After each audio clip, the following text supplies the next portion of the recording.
मेरे दिल में है काबा और आंखों में मदीनाट हे गाणं गाऊन वाद अंगावर घेणाऱ्या सयानी घोष. तृणमूल काँग्रेसचा दिल्ली गाजवणारा आक्रमक चेहरा अशी त्यांची ओळख. पण याच सयानी घोष आता मात्र ममतांना सोडून वेगळा मार्ग धरतायत. पश्चिम बंगालमध्ये आधी आमदार आणि आता खासदार ममता बॅनर्जींना सोडून जात आहेत. पण या बंडखोरांमध्ये सयानी घोष यांचं नाव आलं आणि एकच राजकीय खळबळ उडाली. ममता बॅनर्जींसह अभिषेक बॅनर्जींच्या विश्वासू नेत्या असलेल्या सयानी घोष यांनी तृणमूल सोडण्याचा निर्णय का घेतला? आता त्या पुढे काय करणार आहेत? अभिनेत्री, गायिका आणि राजकारणी असा प्रवास करणाऱ्या सयानी घोष आहेत तरी कोण? सगळं सविस्तर पाहूया या व्हिडिओतून. नमस्कार, मी स्वाती पाटील. lokmat.com वर आपलं स्वागत आहे. पश्चिम बंगालमध्ये विधानसभा निवडणुकीत ममता बॅनर्जींच्या तृणमूल काँग्रेसला पराभवाचा मोठा धक्का बसला. तिथं भाजपची सत्ता आली. पण त्यानंतर पश्चिम बंगालमध्ये महाराष्ट्र पॅटर्न सुरू झाला. म्हणजे पक्षामध्ये फूट पडली. ममतांच्या तृणमूल काँग्रेसमध्ये मोठी फूट पडली. आधी 55हून अधिक आमदारांनी ममतांच्या पक्षाला रामराम करत वेगळा गट स्थापन केला. तर आता खासदारांनीही वेगळी चूल मांडायचं ठरवलंय. तृणमूल काँग्रेसच्या 20 खासदारांनी लोकसभा अध्यक्ष ओम बिर्ला यांना एक पत्र लिहिलंय.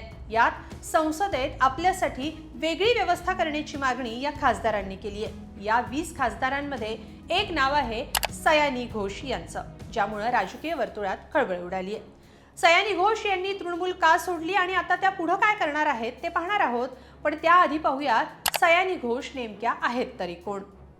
सयानी घोष या पश्चिम बंगालमधल्या तृणमूल काँग्रेसच्या युवा नेत्या आहेत. त्यांचा जन्म 27 जानेवारी 1993 साली कोलकाता इथं झाला. त्यांचं शिक्षण 12वी पर्यंत झालंय.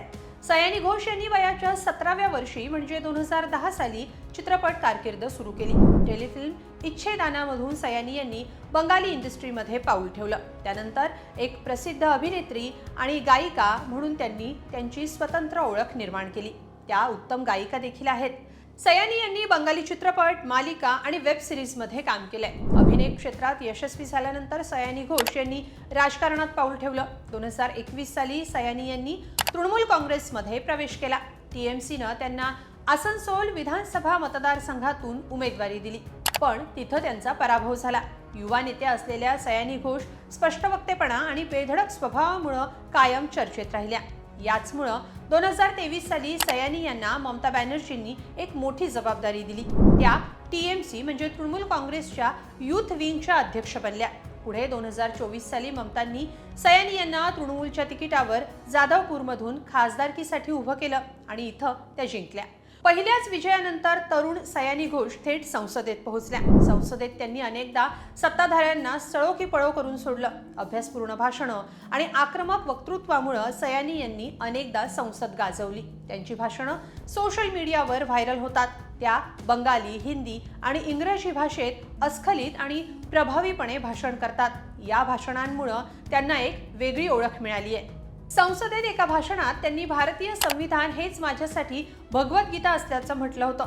निवडणूक प्रतिज्ञापत्रानुसार सयानी घोष यांची एकूण संपत्ती 91,89,000 रुपये इतकी आहे. त्यांच्यावर 59 लाखांचं कर्ज आहे.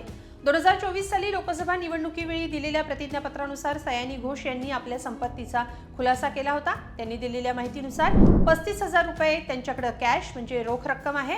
HDFC bank, UCO bank, recurring डिपॉझिटमध्ये 10 लाखांहून अधिक रक्कम आहे. सयानी घोष यांच्याकडे 4 लाईफ इन्शुरन्स पॉलिसीज आहेत, ज्याची किंमत 11 लाख रुपयांहून अधिक आहे. 2 LIC लाईफ इन्शुरन्स पॉलिसी देखील त्यांच्याकडे आहेत. त्याशिवाय 8 ग्रॅम सोनं आहे. त्यांच्या नावावर एक होंडा जॅझ कार आहे, ज्याची किंमत 6 लाख रुपये सांगण्यात येते. सयानी यांच्याकडे एकूण चलसंपत्ती 29 लाख रुपये आहे. तृणमूल पक्षाचा युवा चेहरा आणि स्टार प्रचारक म्हणून विधानसभा निवडणुकीत टीएमसीनं सयानी यांच्यावर पश्चिम बंगाल बाहेरही त्रिपुरा आणि आसाममध्येही प्रचाराची जबाबदारी दिली होती. तृणमूलच्या या खासदार अनेकदा वादांनीही चर्चेत राहिल्यात. स्थानिक निवडणुकांच्या काळात त्यांनी भाजपच्या एका कॉर्नर सभेजवळून जाताना खेला होबे अशी घोषणा दिली होती. यानंतर 2021 मध्ये त्यांना त्रिपुरामध्ये अटकही झाली होती. सयानी घोष 2023 मध्ये टीएमसीच्या युवा शाखेच्या अध्यक्ष असताना पश्चिम बंगालमधल्या कथित भरती घोटाळ्याच्या तपासात ईडीनं त्यांची तब्बल 10 तास चौकशी केली होती. तर नुकत्याच झालेल्या विधानसभा निवडणुकीत सयानी घोष या त्यांच्या एका गाण्यामुळेही वादात सापडल्या होत्या. मेरे दिल में है काबा और आंखों में मदीनाट हे गाणं सयानी यांनी गायलं, ज्यावर त्यांना सोशल मीडियावर ट्रोलिंगचा सामना करावा लागला। याशिवाय सयानी यांनी अनेकदा थेट संसदेत आणि बाहेरही भाजपसह सत्ताधारी नेत्यांना धारदार सवालांनी घेरलं होतं। पण आता याच सयानी घोष या तृणमूलमधून बाहेर पडतायत। लोकसभा अध्यक्षांना दिलेल्या पत्रात त्यांनी ही सही केली आहे। त्यामुळे सयानी घोष एनडीए मध्ये सहभागी होणार असल्याची चर्चा आहे। गेल्या काही दिवसांपासून सयानी घोष पक्षाच्या काही निर्णयांवर नाराज असल्याची चर्चा आहे। पक्षातील अंतर्गत राजकारण, नेतृत्वातील बदलती समीकरणं ही सयानी यांच्या पक्ष सोडण्यामागची कारणं आहेत। पश्चिम बंगालमध्ये भाजप सत्तेत आली, त्यामुळे आपला प्रभाव वाढवण्याचा भाजपचा प्रयत्न आहे। त्यामुळे तृणमूलमधल्या प्रभावी नेत्यांना पक्षात आणून ममता बॅनर्जी यांना राजकीय आव्हान देण्याची भाजपची रणनीती असल्याचं राजकीय विश्लेषकांचं मत आहे। अशा परिस्थितीत सयानी घोष यांच्यासारख्या लोकप्रिय चेहऱ्यानं भाजपला पाठिंबा दिला तर त्याचे मोठे राजकीय परिणाम होऊ शकतात। त्यामुळे ममतांना शह देण्यासाठी पश्चिम बंगालमध्ये सयानी घोष यांच्यासह इतर खासदारांना देखील आपल्याकडे वळवण्यात भाजपला यश आल्याचं बोललं जात आहे। या सगळ्याबद्दल तुम्हाला काय वाटतं? कमेंटमध्ये नक्की लिहा आणि lokmat.com ला सबस्क्राईब करा। धन्यवाद।